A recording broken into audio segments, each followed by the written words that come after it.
Bismillahirrahmanirrahim. Assalamualaikum warahmatullahi wabarakatuh. Innal hamdalillah nahmaduhu wa nasta'inuhu wa nastaghfiruh wa na'udzu billahi min syururi anfusina wa min sayyiati a'malina may yahdihillahu fala mudhillalah wa may yudlil fala hadiyalah.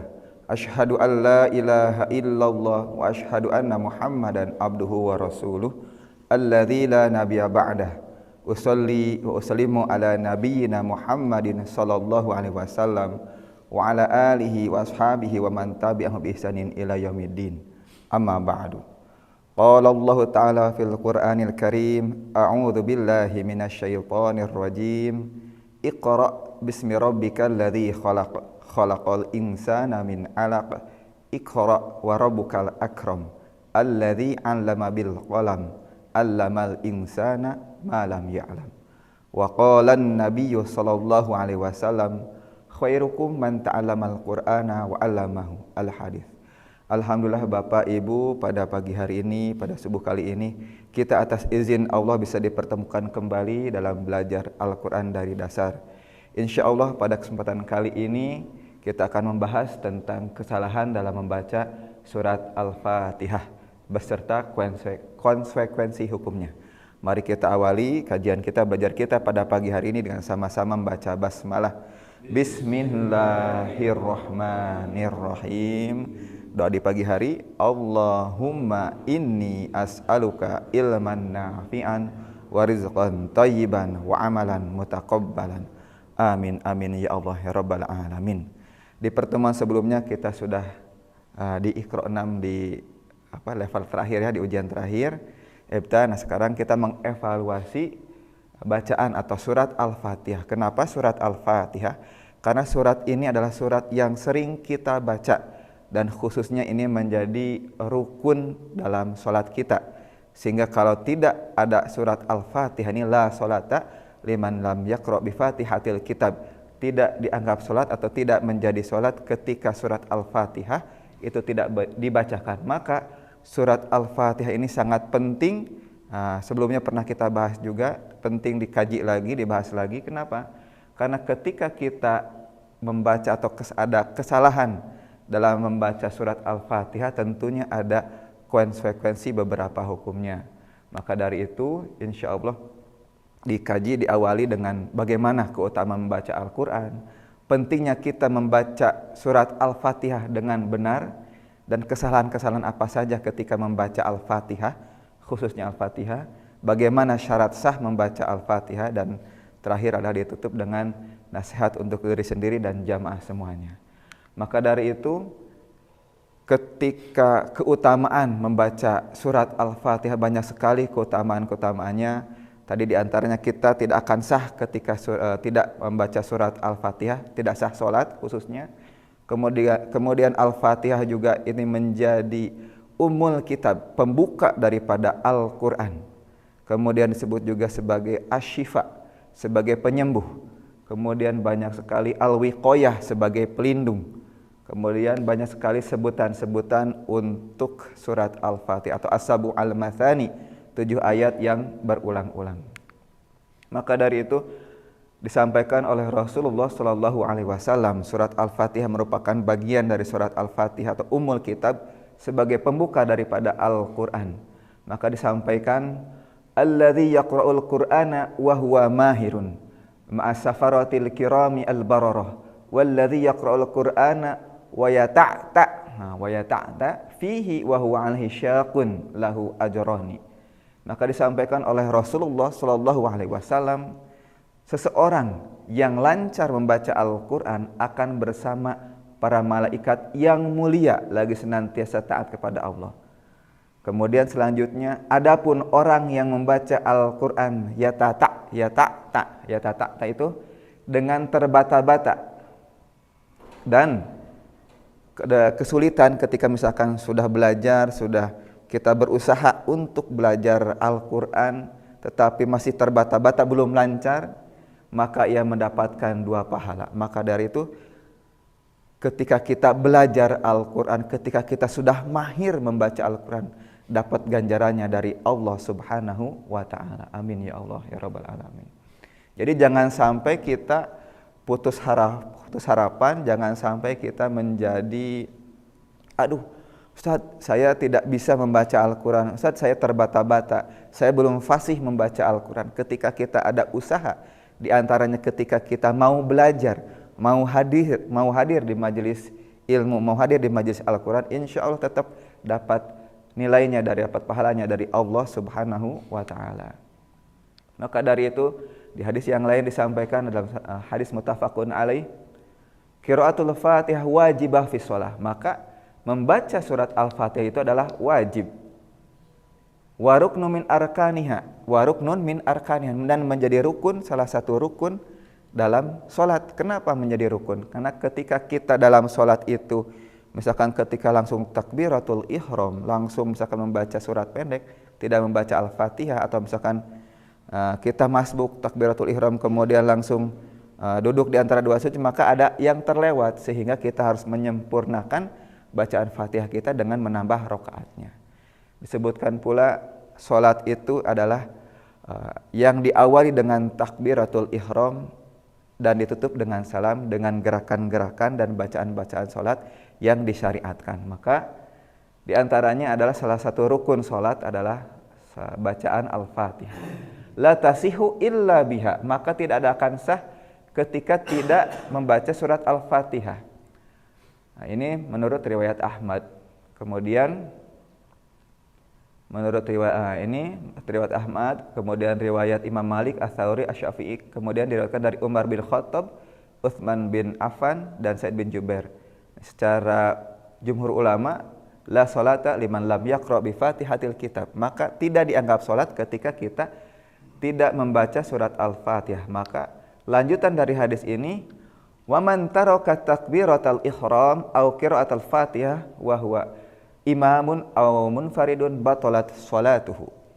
Maka dilanjutkan dari hadis yang di atas ini, barang siapa yang meninggalkan takbiratul ihram atau bacaan Al-Fatihah baik sebagai imam atau salat sendirian, maka salatnya batal. Maka misalkan ketika kita masbuk, langsung misalkan ketika imam ruku, langsung ruku, atau misalkan tidak langsung duduk aja, ketika misalkan telat datang langsung sujud tetapi tidak takbiratul ihram dulu, berarti kan diawali dengan takbiratul ihram. Meskipun kita masbuk, meskipun kita telat datang ke masjid, diawali dengan takbiratul ihram terlebih dahulu, kemudian melakukan gerakan yang memang kita di depan kita ada imam, misalkan langsung duduk di antara dua sujud atau langsung sujud, seperti itu. Diawali dengan takbiratul ihram. Maka pentingnya kita membaca surat Al-Fatihah dengan benar. Maka di beberapa tempat ada daurah, ada beberapa pelatihan surat Al-Fatihah dengan para masyayikh, dengan para syekh yang memang untuk melatih bacaan surat Al-Fatihah dengan benar. Kenapa? Karena saking pentingnya surat Al-Fatihah kepada salat kita. Dan kalau kita tanyakan kepada diri kita sendiri, dengan usia yang sekarang berapa puluh tahun salat kita dengan bacaan surat Al-Fatihah kita, apakah sudah benar atau belum? Mungkin kita sudah surat Al-Fatihah kita apakah sudah benar atau belum? Usikum wa iyyakum nafsinya menjadi evaluasi juga buat diri saya sendiri yang menyampaikan. Maka pentingnya mempelajari cara baca Al-Fatihah itu bisa diketahui dari konsekuensi atau akibat hukum yang terjadi jika seseorang salah membaca dalam surat Al-Fatihah. Nanti ada contohnya. Kemudian bagaimana ketika kita membaca Al-Fatihah tersebut salah dan Al-Fatihah menjadi bagian atau rukun dari sebuah salat tersebut. Maka jumhur ulama, kebanyakan ulama itu menyatakan hukum membaca Al-Fatihah adalah rukun salat dalam salat. Kemudian maka salat menjadi tidak sah ketika tanpa membaca surat Al-Fatihah. Ini sudah kesepakatan para ulama secara keseluruhan. Maka Nabi SAW bersabda, la sholata liman lam yaqra bi Fatihatil kitab.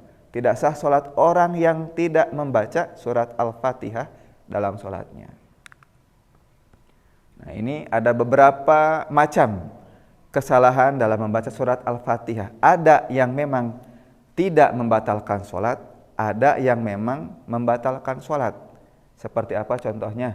Karena ketika kita mengucapkan beberapa makhraj yang memang berdekatan, terkadang susah mengucapkannya. Nah itu memang ada yang dima'fu anhu, yang dimaafkan, atau memang yang ada beberapa qiraat sab'ah yang memang bacaannya itu berbeda dengan yang kita baca, sehingga itu menjadi kesalahan yang tidak membatalkan sholat. Maka dalam hal ini ketika surat Al-Fatihah itu menjadi rukun bagi sholat, maka bagi imam ataupun orang yang sholat munfarid atau sendirian, ada konsekuensi hukumnya ketika kita salah dalam membacanya. Nanti ada beberapa catatan ketika apa, ketika bagaimana yang mengakibatkan membatalkan sholat atau yang tidak membatalkan sholat. Maka dalam hal ini, hal apa saja ketika membaca surat Al-Fatihah itu yang membatalkan sholat? Di antaranya yang pertama, yang mengubah makna ayat. Ini sering disampaikan ketika saya menyampaikan, ketika bacaan kita atau bacaan surat atau ayat yang kita baca menjadi merubah maknanya, ketika kita sudah tahu atau sudah kita belajar, maka itu akan berbahaya bagi apa yang kita baca. Maka dari itu tentunya kita dengan belajar ini merupakan ikhtiar kita, merupakan usaha kita untuk bagaimana memahami makna ayat dari surat Al-Fatihah tersebut. Kemudian yang kedua adalah tidak urut membacanya, Pak, Bu.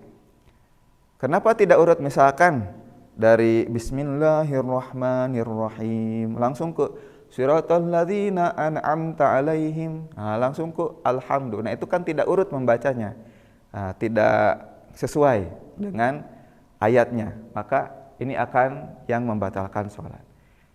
Kemudian tidak membaca suatu hurufnya atau salah satu hurufnya. Contohnya misalkan ketika Bismillahirrahmanirrahim, mi-nya tidak dibaca, Alhamdulillahirabbil alamin, atau ada beberapa huruf yang memang tidak sengaja kita baca sehingga akan merubah arti dan merusak makna. Itu yang berbahayanya. Meninggalkan tasydid. Nah, ini salah satu hal yang bisa membatalkan salat. Dalam hal apa? Ketika kita tahu itu ada tasydidnya, kemudian merubah maknanya, dalam hal ini adalah merubah arti, dan kita tahu, berbeda dengan orang yang belum tahu, belum paham dan belum belajar. Nah, itu berbeda lagi ketika misalkan ini ada tasydidnya, dan padahal dibacanya harus tasydid tetapi tidak dibaca tasydid. Meninggalkan huruf dengan huruf lainnya yang bukan penggantinya padahal mampu membacanya dengan benar. Di sini digarisbawahi padahal mampu membacanya dengan benar. Karena dalam beberapa qiraat, di beberapa ulama ahli qira, ahli bacaan dalam Al-Qur'an, itu ada yang membaca seperti misalkan shad menjadi sin, atau misalkan membaca ketika huruf dha menjadi dha. Nah, itu ada beberapa qiraat atau bacaan yang memang berbeda ya. Maka yang menjadi catatan terpenting dalam hal ini, Bapak Ibu semuanya, ini sholat imam atau misalkan seorang imam atau selainnya, maka akan menjadi batal jika melakukan dengan sengaja dan orang lain tidak sah bermakmum di belakangnya. Maka mungkin kita melihat, Ustaz geningan, ada beberapa orang ketika berjamaah memisahkan diri dari jamaah. Kenapa kok?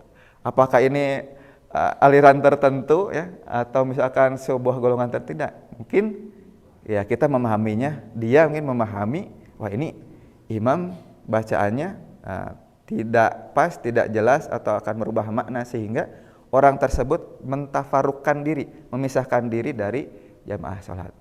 Nah, itu mungkin orang yang belum paham akan memahaminya lain. Maka dari ini tentunya kita yang sering atau yang menjadi imam, atau misalkan kita kepala rumah tangga di rumah menjadi imam untuk keluarga kita atau siapapun, yang tentunya ini menjadi kewajiban untuk belajar. Maka ini pendapat mazhab Syafi'iyah, Hambaliyah, dan salah satu pendapat Malikiyah. Namun jika dilakukan dengan tidak sengaja, maka wajib mengulang. Ini beberapa pendapat yang memang ada saklek ya. Ada yang memang harus mengulang sholatnya, bahkan sampai seperti itu, Pak. Jadi di antara pendapat dari Maliki diantaranya. Tapi kalau tidak sengaja, wajib tidak wajib mengulang. Misalkan kita sudah berusaha semampu kita, kita sudah belajar semampu kita, namun misalkan ada beberapa bacaan yang memang kita sulit untuk mengucapkannya, sulit untuk melafadzkannya dalam makharijul hurufnya. Tentu ini ada hal yang memang menjadi catatan tersendiri Pak Bu. Jadi ini belajar menjadi imam kok susah, atau misalkan akhirnya tidak ada imam yang mau ke depan. Tidak seperti itu Pak, justru ini menjadi semangat atau motivasi untuk kita untuk senantiasa memperbaiki bacaan kita, untuk senantiasa memperbaiki khususnya bacaan Al-Fatihah kita. Jangan sampai setelah mengetahui seperti ini, waduh bagaimana sholat saya, bagaimana misalkan nanti kalau saya jadi imam. Nah, tentunya ini harus menjadi motivasi untuk belajar bagaimana membaca Al-Fatihah dengan benar. Ya sampai ketika sudah tahu ini, alim jadi imam, misalkan mangga weh misalkan dipayun, tetapi harus menjadi motivasi untuk terus belajar. Contoh kesalahan yang membatalkan sholat diantaranya mendomahkan atau mengkasrohkan huruf ta pada siratal ladzina an'amta alaihim, siratal ladzina an'amta. Maka ketika misalkan siratal ladzina, yaitu jalan orang-orang yang an'amta alaihim, yang telah engkau beri nikmat atas mereka. Alaihim, maka di sini ketika kita memahami kalimat ini an'amta, berarti kepada engkau ya Allah. An'amta alaihim, atas mereka. Maka ketika kita an'amtu akan merubah arti Bapak Ibu. Kenapa artinya?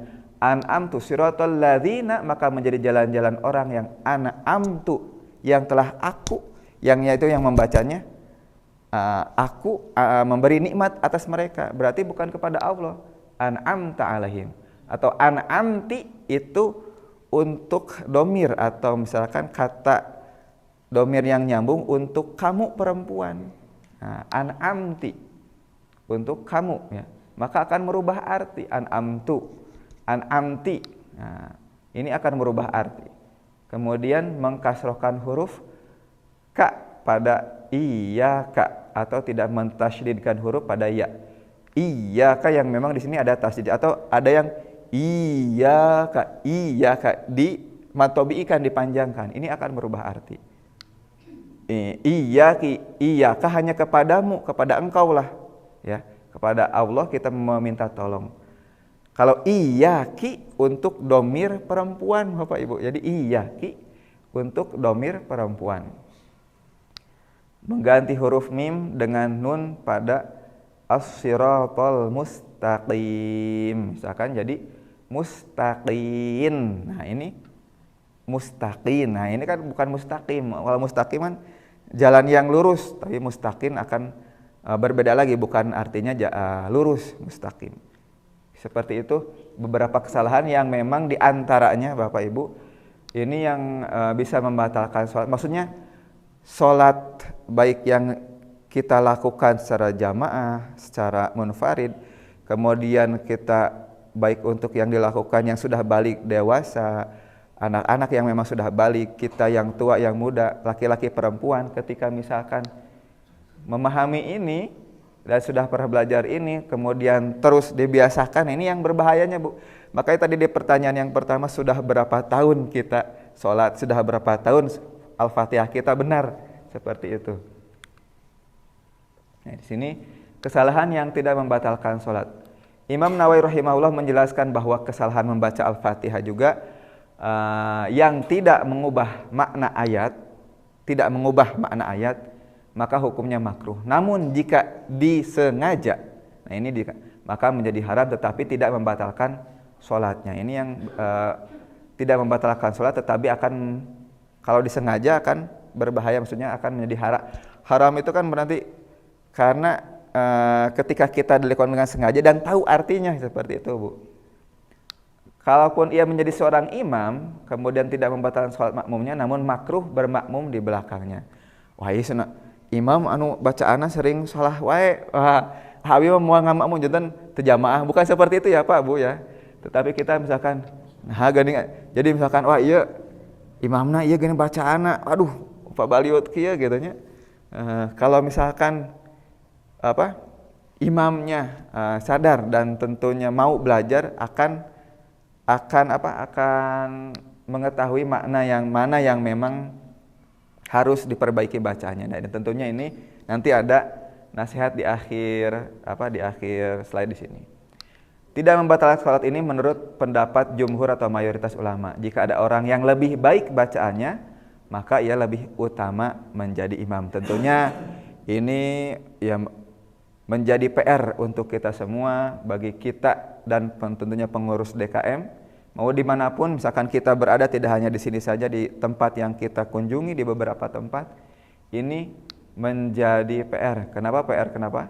Karena ketika seseorang misalkan mengetahui bacaannya belum benar, tentunya harus ada kemampuan dari dirinya, apalagi menjadi seorang imam, untuk senantiasa belajar bagaimana bacaannya yang benar. Seperti itu. Nah, ini beberapa contoh kesalahan yang tidak membatalkan sholat. Yang pertama, memfathahkan huruf pada na'budu dan memfathahkan huruf nun pada nasta'in, dan memfathahkan huruf nun pada yaumiddin. Nah, di sini ada beberapa bacaan qiraat Bapak Ibu yang memang secara ininya ada seperti wadduha menjadi wadduha. Wadduha jadi imalah, jadi miring ya. Wadduha walaili saja. Jadi ada beberapa qiraat yang menjadi berbeda bacaannya. Nah, memfathahkan huruf pada dal pada na'budu menjadi na'buda. Kemudian huruf nun pada nasta'in jadi nasta'ina, bukan nasta'in, nasta'inu ya. Memfathahkan huruf nun pada yaumuddin, bukan ya seharusnya ya maliki yaumiddini, ini menjadi yaumiddina. Nah, seperti itu. Ini yang pertama, memfathahkan huruf pada na'budu menjadi na'buda, nasta'inu menjadi nasta'ina, yaumiddini yaumiddina. Beberapa bacaan, beberapa qiraat seperti itu. Mengganti dhad dengan dha pada waladhdallin, karena makhrajnya berdekatan, kemudian sulit untuk membedakannya, menjadi seperti itu. Karena dha digerham sebelah kanan atau digerham sebelah kiri, dha. Kalau dha ada di depannya, dha. Kita praktekkan ya. Dha. Ini karena makhrajnya berdekatan, terkadang orang susah untuk membaca huruf dhad dan dha. Maka dalam hal ini yang tidak membatalkan sholat. Yang ketiganya, mengkasrohkan atau mendomahkan mim pada al-mustaqim. Mengkasrohkan jadi al-mustaqim, mengkasrohkan atau al-mustaqimi kasroh, al-mustaqimu, suratul mustaqim seharusnya fathah menjadi al-mustaqimi, al-mustaqimu. Keempatnya, mendomahkan ha pada alhamdulillahi seharusnya jadi alhamdulillahu. Nah, ini yang tidak membatalkan sholat. Nanti ada contohnya dalam surat Al-Fatihah. Contoh di sini Bapak Ibu. Bismi, dengan nama Allahi, Allah Ar-Rahmani yang Maha Pengasih, Ar-Rahimi, dengan nama Allah yang Maha Pengasih lagi Maha Penyayang. Maka ketika kita membaca ini yang biru dan merah, Bismillahirrahmanirrahim, ini hak kecil, Bismillahirrahmanirrahim, atau hak menjadi hak besar, Bismillahirrahmanirrahim, bukan menjadi hak. Maka akan menjadi arti yang berbeda. Ar-Rahman, Ar-Rahim akan arti yang berbeda. Maka dengan nama Allah Maha menurunkan penyakit melalui hujan gerimis yang berkepanjangan. Na'udzubillah. Bapak Ibu, arti yang sangat jauh sekali. Maha Pengasih, Maha Penyayang menjadi Maha menurunkan penyakit melalui hujan gerimis yang berkepanjangan. Maka jangan menyamakan hak kecil dengan hak yang besar ya.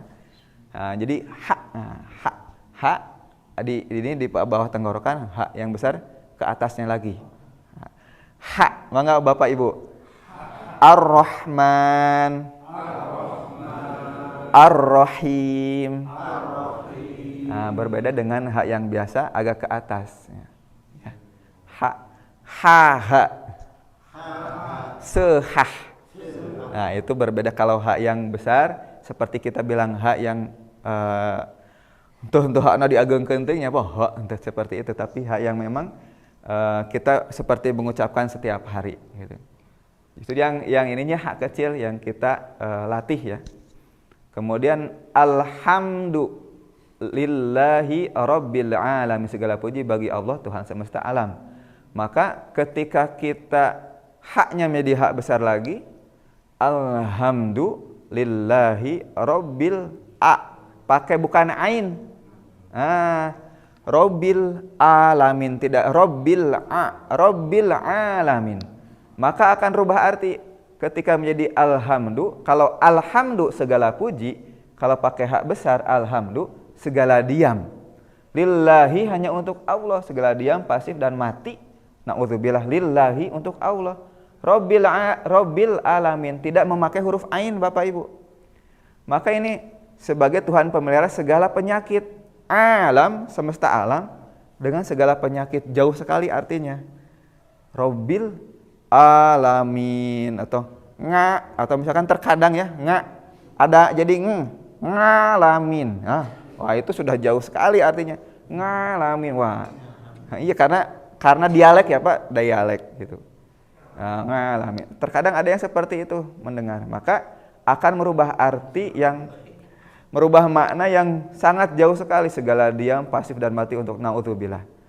Tuhan pemelihara segala penyakit. Maka jangan menyamakan huruf ain dengan hamzah i u. Maka makhrajnya di halq tenggorokan, di atas, di tengah tadi, seperti huruf h, di atas. Cobi.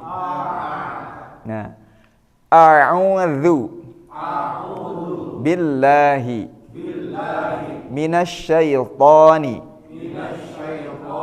ar-rajim.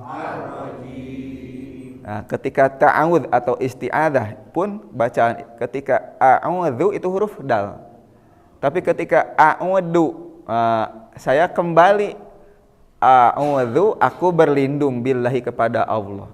Ketika a'udzu aku kembali kepada Allah. Kan sudah beda arti ya itu. A'udzu pada itu huruf dzal.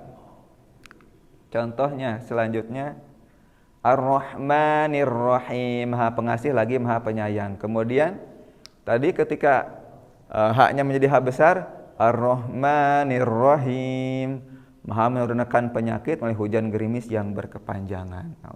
Itu sudah beda arti lagi ya. Kemudian Maliki Yaumiddin, yang menguasai hari pembalasan. Maka ketika bacaannya salah, Maliki Yaumiddin, padahal di sini tidak panjang. Maliki yang menguasaiku atau yang menjadi Tuhanku adalah hari pembalasan. Padahal di sini yang menguasai Malik, ada yang membacanya pendek, ada Maliki. Beberapa qiraat Maliki, ada jadi Malika juga ada. Maliki ada ini Maliki Yaumiddin, tetapi misalkan yang diieukeun misalkan dilanggamkeun Maliki Yaumiddin, kina malah dipanjangkeun, nah itu akan merubah arti. Jadi yang menguasaiku, yang menjadi Tuhanku adalah hari pembalasan. Jadi bukan Allah Tuhanku. Nah ini kan akan merubah arti. Maka memberi spasi di Maliki ini, kemudian Maliki Yaumiddin, maka sama dengan mempanjangkan bacaan Maliki menjadi Maliki. Misalkan Maliki Yaumiddin, seperti itu. Nah ini kan merubah arti juga Maliki. Jadi ketika kita berhenti di Maliki, yang menguasaiku, Yaumiddin adalah hari pembalasan. Sudah jauh artinya, beda artinya. Kemudian Iyyaka di sini kita ketahui sudah ada tasdidnya. Makanya iyyaka na'budu wa iyyaka nasta'in, kita praktekkan. Iyyaka na'budu wa iyyaka nasta'in. Berbeda lagi kalau misalkan karena mengikuti langgam atau misalkan lagu, terkadang seorang imam atau terkadang kita iyyaka na'budu, terkadang terlalu panjang. Padahal di sini tidak ada mad tabi'inya, tidak ada madnya. Kalau iyyaka hanya kepadamu, pada Allah kami menyembah, na'budu wa iyyaka dan hanya kepadamu kami memohon pertolongan. Na'budu dengan huruf ain. Wa iyyaka ada tasydidnya di sini, nasta'in. Pakai ain bukan pakai hamzah. Maka ketika kita bacaan salah dalam ayat ini kita memanjangkan iyyaka na'budu dengan hamzah. Dengan ini hamzah sukun bukan dengan ain, na'budu. Kita sama-sama na'budu. Bedakan dengan na'budu. Sudah beda arti. Maka artinya kami lebih abadi dari engkau. Nauzubillah. Dan kami minta perpanjangan waktu. Iyyaka na'budu, abad, al-abad itu adalah abadi. Na'budu wa iyyaka nasta'in. Na di domah di mad tabi'ikeun dipanjangkeun. Kami lebih abadi dari engkau dan kami minta perpanjangan waktu. Sangat jauh sekali dengan arti yang kami memohon pertolongan, kami menyembah dan hanya kepadamu kami memohon pertolongan. Maka dari sini kita iuba itu sedang melatih mad tabi'i, melatih mad yang seharusnya memang 2 harokat, melatih yang memang tidak dipanjangkan bacaannya seperti apa. Itu kenapa tiap pertemuan kita melatih bacaan seperti itu. Maka jangan memanjangkan bacaan yang pendek dan jangan memendekkan bacaan yang panjang. Jadi diberikan haknya. Kalau memang mad 2 harokat, kasih 2 harokat. Kalau memang tidak dibaca panjang, jangan dibaca panjang. Maka jangan menukar ain dengan aiu atau dengan hamzah aiu. Itu sudah beda arti. Ihdina, ini as-siratal mustaqim. Ihdinas siratal mustaqim. Coba sama-sama ihdina as-sirata al-mustaqim. Nah, di sini ketika ihdina berikan kami as-sirat, taknya menjadi tak ini biasa. As-sirata al-mustaqim, teka kuping ieu na qalqalah atau qaf. Berikan kami sertifikat segundukan seperti gundukan punduk, di sini punduk unta, ya. Sudah beda arti mustaqim, ya. Tidak kaki kubak, sama-sama Pak Bu. Ak ik uk qaqi qubaq al mustaqim. Nah, maka ketika as-sirat, pakai ta atau ini terdengar seperti kaf, gundukan punuk unta. Jadi berikan sertifikat kepada kami dengan gundukan punuk, bukan jalan yang lurus. Jadi jangan sampai mengganti shad dengan sin, po dengan ta, lo dengan ka. Jadi bukan, karena rangkaian sholat itu rangkaian doa, rangkaian zikir yang kita panjatkan kepada Allah.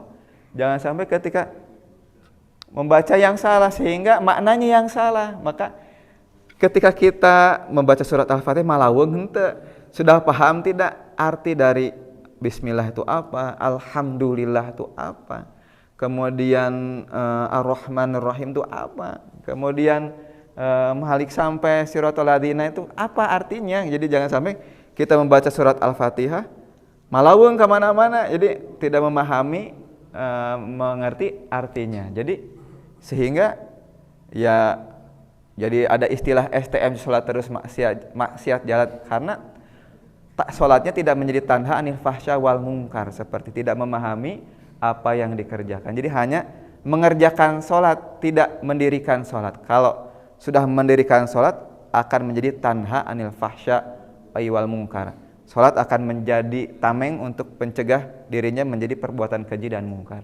Maka ketika Ustaz geningan jalmi sholat wae tapi geningan naudzubillah kelakuannya seperti itu, kelakuannya di luar nalar atau kelakuannya, karena berarti hanya sampai sebatas mengerjakan sholat saja, bukan mendirikan sholat, seperti itu. Kemudian di ayat yang terakhir, Siratal ladzina an'amta 'alaihim ghairil maghdubi 'alaihim waladdallin. Nah, ini kita praktekkan siratal ladzina, mangga. Siratal ladzina an'amta 'alaihim ghairil maghdubi 'alaihim waladdallin.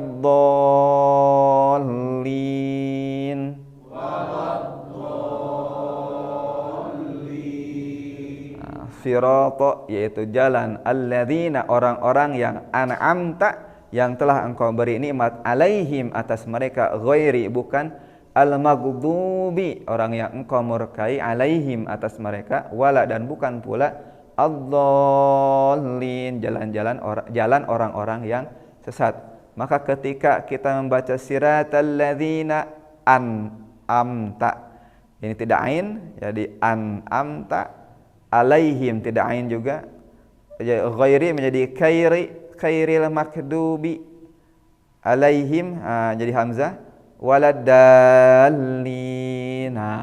Akan merubah arti. Sirat yaitu sertifikat orang-orang yang keberi seperti auman singa, naudzubillah, yang keras, dan sertifikat seujung kuku dan sertifikat yang ngeles. Dalin, sehingga bukan bo tapi dal menjadi huruf dal, ain menjadi hamzah, akan merubah. Ini kita misalkan ketika kita biasakan dengan bacaan yang salah, kita minta apa ke Allah ini, karena kita berdoa ketika sholat, inilah zikir atau doa yang kita panjatkan ke Allah. Salah bacaannya, mungkin salah permintaannya ke Allah. Nah geningan abdi teh sholat wae tapi hati teh tenang, atau sholat wae tapi geningan misalkan jadi teu digambil kenusan dan segala rupiah, mungkin ada yang salah dengan sholat kita dan lain sebagainya. Atau misalkan ketika kita berantakan urusan, mungkin kita kembalikan pada di sini, ada yang salah dengan sholat kita, seperti itu. Berantakan urusan kita misalkan dengan yang lainnya, dengan keluarga, dengan pasangan kita, dengan tetangga kita. Kita introspeksi diri, tolak ukurnya adalah sholat. Bagaimana sholat kita? Mungkin sholat kita belum benar, sehingga apa yang kita mintakan kepada Allah, apa yang kita munajatkan kepada Allah, mungkin salah artinya, mungkin belum tepat artinya, seperti itu. Atau kita berdoanya belum sesuai, atau belum artinya maknanya, atau belum menghadirkan hati kita ketika sholat, malawung kemana-mana. Nah, ini jangan sampai menukar shad dengan sin, ain dengan hamzah, gha dengan ka, bod dengan dal. Nah, ini artinya sangat jauh sekali Bapak Ibu ya. Maka dari ini kenapa di tiap pertemuan kita baca Al-Fatihah, kemudian dicoba Bapak-bapak Ibu-ibu satu persatu, tujuannya biar kita bagaimana membaca surat Al-Fatihah yang benar. Ustaz, abi tos latihan, tos ngiring diajar, tos segala rupina ku abdi praktekeun, tos eta ikhtiarna. Jadi ada yang memang misalkan enggak mampu membaca Al-Quran dengan benar, ada ikhtiar dari Bapak Ibu yang memang itu menjadi nilainya. Berbeda, sudah tahu bacaannya salah tapi enggak mau untuk kehadir majelis ilmu atau belajar, ini kan berbeda lagi ya.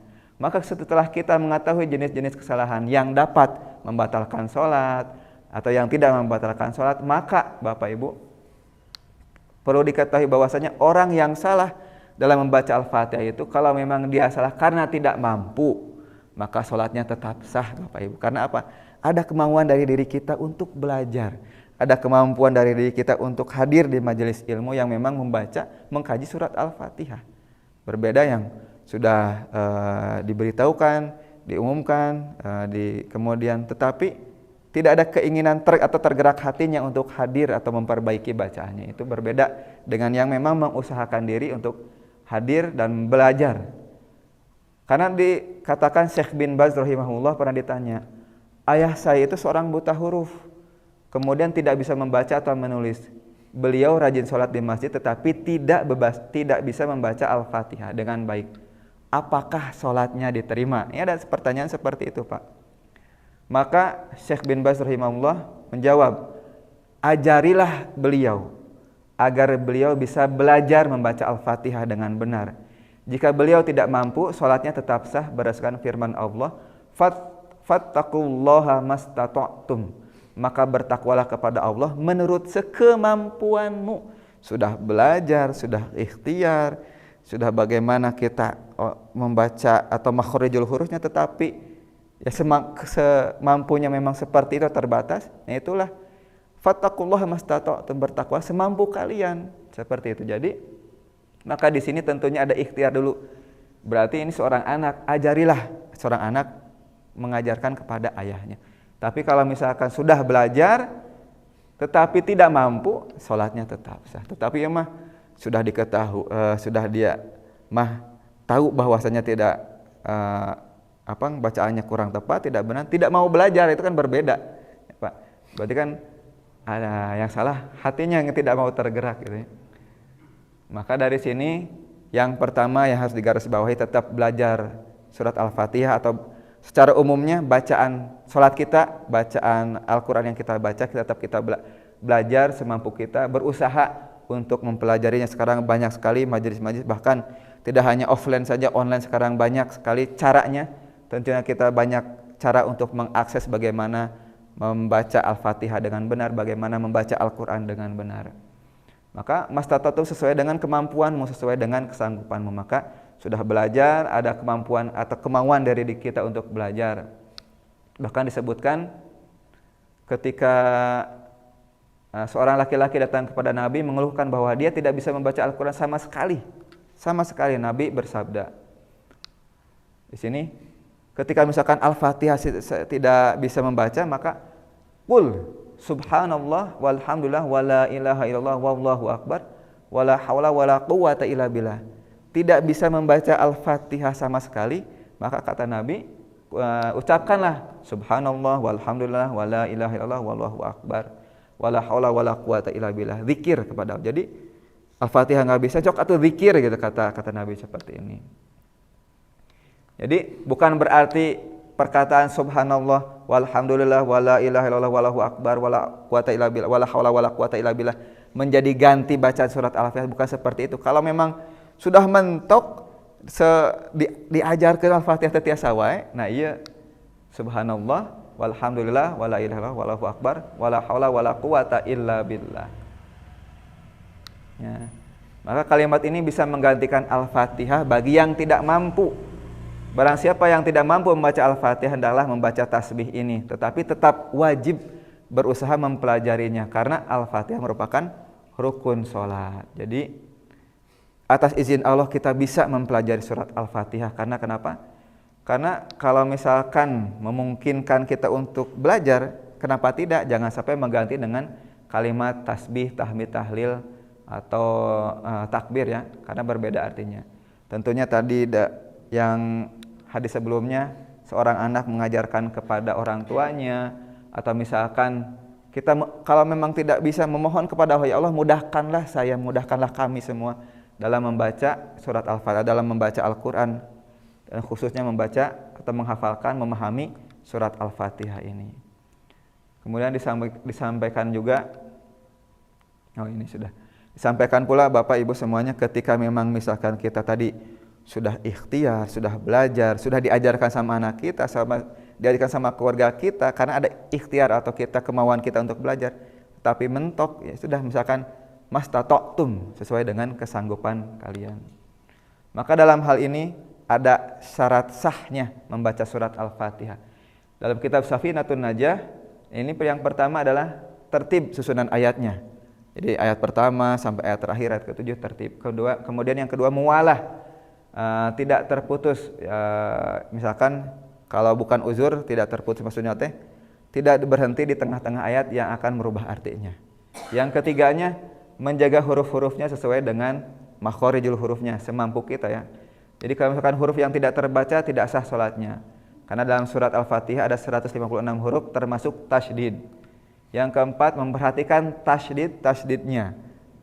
Dan kemudian yang kelima tidak terputus antara ayat-ayat Al-Fatihah ataupun tidak terputus sebentar dengan niat memutuskan bacaan. Jadi jangan sampai misalkan Abi mah bade eureun sirata eureun alladzina eureun an'amta eureun alaihim eureun janten kalau misalkan mampu jangan sampai berhenti di tengah-tengah ayat yang memang bukan tempatnya berhenti. Jadi kita usahakan misalkan berhenti di waqaf di akhir ayat atau yang memang ada tanda waqafnya tanpa uzur. Kemudian membaca semua ayat dalam surat Al-Fatihah, di antaranya juga beberapa perbedaan pendapat tentang basmalahnya. Meskipun kita mendengar alhamdulillahirabbil alamin itu imam ada yang membaca basmalah secara syir, secara tidak dikeraskan. Tidak membaca dengan bacaan yang salah, lahan teh monima dialek. Karena tiap daerah di Indonesia atau bahkan di Arab pun Bapak Ibu ada dialek yang memang seperti huruf qaf jadi gha. Kemudian ain hamzah jadi misalkan ain jadi hamzah atau jadi berbeda. Itu dialek di berbagai macam daerah itu berbeda-beda. Jadi jangan sampai misalkan logat karena dialek tiap daerah berbeda menjadi alasan untuk tidak belajar Al-Quran atau tidak belajar Al-Fatihah khususnya. Membaca surat Al-Fatihah dalam keadaan berdiri ketika sholat fardu. Nah ini rukun-rukunnya. Kalau kita misalkan tidak ada uzur, tidak ada sakit, diusahakan untuk berdiri. Kemudian mendengar surat Al-Fatihah juga yang dibaca. Jadi kita mendengar surat Al-Fatihah, jadi bukan dalam hati kita. Misalkan ketika kita sholat sendirian, sholatnya sholat syir, tetap baca Bismillahirrahmanirrahim itu tetap misalkan kita gerakan lisan kita dan tidak gini teh maca dalam hati, tidak seperti itu, tetap gerakan lisan kita. Nah, tapi ulama secara umumnya tidak disyaratkan mendengar sampai misalkan ketika salat yang sir itu sampai tarik ting karena memang sir. Cukup menggerakkan lisan dan bibir untuk mengeluarkan huruf dari makhrajnya. Yang ke-10 tidak terhalang oleh zikir yang lain. Maksudnya tidak zikir yang lain. Pernah Nabi ketika sholat kemudian ada jamaah yang bersin kemudian ada jamaah yang lain yarhamukallah. Nah, itu kan secara refleks zikir yang lain di luar bacaan sholat. Nah di sini jadi alhamdulillah misalkan ketika bersin, ketika kita misalkan imam atau makmum bersin alhamdulillahirabbil alamin padahal itu lagi di dalam sholat, atau misalkan yang mendengarnya yarhamukallah atau menjawabnya lagi yahdikumullah. Nah itu zikir di luar bacaan sholat ini terjadi atau diselah dengan zikir yang lain. Misalkan ketika kita sholat ada zikir yang lain yang kita baca di tengah-tengah sholat. Jadi poinnya ketika sholat bersama Rasulullah, kemudian dari jamaah sholat itu bersin, aku mengucapkan yarhamukallah, semoga Allah merahmati. Jadi ngadoakeun, tiba-tiba jamaah sholat yang lain memandang ke arahku. Kemudian aku berkata, wailuli, celaka, mengapa kalian memandang aku dalam hati? Para jamaah kemudian memukulkan tangan ke paha mereka dengan tujuan supaya aku diam, maka aku diam. Kemudian Rasulullah Shallallahu Alaihi Wasallam menyelesaikan sholat. Aku memberi jaminan dengan ayah dan ibuku, sebuah ungkapan takjub ya. Maksudnya tuh, aku belum pernah mendapati guru yang lebih baik pengajarannya dari beliau sebelum maupun sesudahnya. Demi Allah, beliau tidak merendahkan aku, memukul maupun mencelaku. Jadi kepada Muawiyah yang memang bilang yarhamukallah ketika sholat. Jadi kata Nabi, sesungguhnya sholat ini tidak boleh ada ucapan manusia padanya, yang ada hanyalah tasbih, takbir, dan bacaan Al-Quran. Jadi ketika kita sholat, ayatnya bersin alhamdulillah, atau misalkan yarhamukallah, nah itu terpotong zikir yang lainnya. Nah ini menjadi hal yang bacaan zikir di luar bacaan surat Al-Fatihah. Maka dari ini Bapak Ibu semuanya, tentunya ini nasihat kepada diri saya pribadi juga kepada umumnya jamaah semuanya. Ini menjadi nasihat tentunya kepada para DKM atau mushola, benar-benar menyeleksi siapa yang berhak menjadi imam sholat, tentunya dengan mengusahakan program pendidikan baca Al-Quran untuk kaderisasi imam masjid dan mushola. Dan tentunya adanya pelajaran tahsin, ada pelajarannya memperbaiki bacaan, atau belajar Al-Quran dari dasar, itu tentunya salah satu program yang diadakan DKM untuk memperbaiki bacaan kita, dan khususnya tentunya untuk para imam tentunya ya. Maka orang yang tidak mampu membaca Al-Quran dengan benar, khususnya dalam surat Al-Fatihah, tidak memberanikan dirinya menjadi imam, padahal ada orang lain yang benar bacaannya, yang berhak menjadi imam sholat. Karena jika sebagai imam, kesalahan bacaan Al-Fatihahnya sampai membatalkan sholat, padahal ia tahu ada orang lain yang benar bacanya dan siap menjadi imam, maka ia akan menanggung dosa yang besar, termasuk dosa menzolimi jamaahnya atau makmumnya. Karena apa? Ia mengetahui diri sendirinya, misalkan bacaannya, aduh, bacaannya belum tepat. Nah, misalkan ada orang lain yang memang ada hadir, tentu jangan sampai memberanikan diri. Ustaz, kumaha tuh? Itu aya jadwal nu dituliskan. Nah, itu mah jadwal kan buatan kita sendiri. Maksudnya tuh bisa diperbaiki lagi ketika kita sudah mengetahui ini. Kalau misalkan ada yang mampu di antara Bapak Ibu semuanya atau Bapak-bapak yang menjadi imam, silahkan ditunjuk. Jadi tidak mengacu kepada sudah ada jadwal yang tercantum, ya kan? Seperti itu. Jadi ini karena apa? Karena imam menanggung jadi misalkan bacanya salah. Jadi karena makmum misalkan mengetahui, jadi menanggung punten dosanya ya. Seperti itu. Allahu a'lam bishawab. Mudah-mudahan Bapak Ibu tentang surat Al-Fatihah yang kita kaji, yang kita baca, yang kita pelajari menjadi pelajaran untuk senantiasa terus belajar, mengkaji dan terus memahami bacaan yang kita baca. Mudah-mudahan ada guna dan manfaatnya. Mudah-mudahan ini menjadi pelajaran untuk kita semua untuk senantiasa dan tidak berhenti belajar Al-Quran, karena Al-Quran yang kita kaji, yang kita pelajari tidak akan pernah berhenti sampai kiamat, sampai kita meninggal pun tidak akan pernah berhenti untuk ngaguar atau mentadaburi ayat-ayat dalam Al-Quran. Alhamdulillahilladzi binikmatihi tatimmus sholihat. Aqulu qouli hadza wa astaghfirullaha li wa lakum. Wassalamu alaikum warahmatullahi wabarakatuh.